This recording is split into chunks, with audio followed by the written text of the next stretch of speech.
Hello mga kabrader, magandang umaga. May iba-vlog na naman ako tungkol sa lagayan ng brake fluid box na saan nakapwesto at anong itsura niya para kahit papano may konting idea kayo bakit ano pala to. Ito pala yung lagayan. So samahan niyo ako, i-explain ko sa inyo. So dito tayo.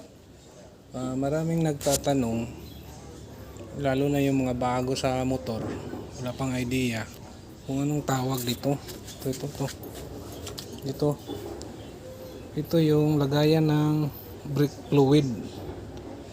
Nakikita nyo ito sa mga motor, lahat ng mga motor na may ganito, basta disc brake yung gamit niya, yung ito.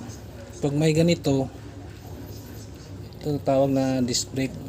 So ito yung ano kasi to daanan ng oil tinutulak niya to. Ito. So ito yun. Bibili lang kayo ng oil, brake fluid. Tapos huwag kayong matakot magbuklas nito kasi hindi pressurized to. Walang pressure to. So pag bukas mo nito, nakalutang lang yung oil.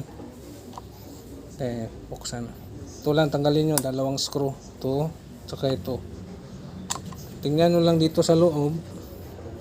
Kung tuyo na siya, salinan nyo lang. Kasi minsan na uubos yung oil niya, natutoy nagiging paste. So tanggalin nyo, linisin. Taka repilan ng bagong oil. Tapos iganon-ganon nyo yung clutch nyo para papasok siya. Or i-bleed nyo muna dito yung luma.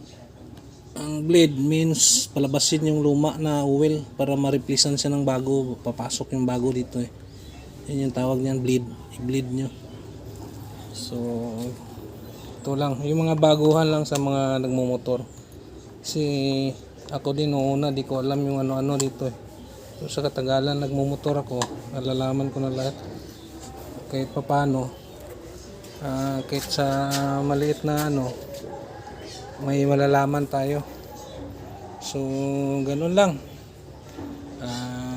Subscribe lang kayo, tanong lang kayo kung ano, tuturo ko sa yung mga paano tanggalin yung mga screw nut, mga bearings. Basta tanong lang kayo, ako nang bahala magpakita sa inyo saan idadaan, saan tatanggalin. So thank you.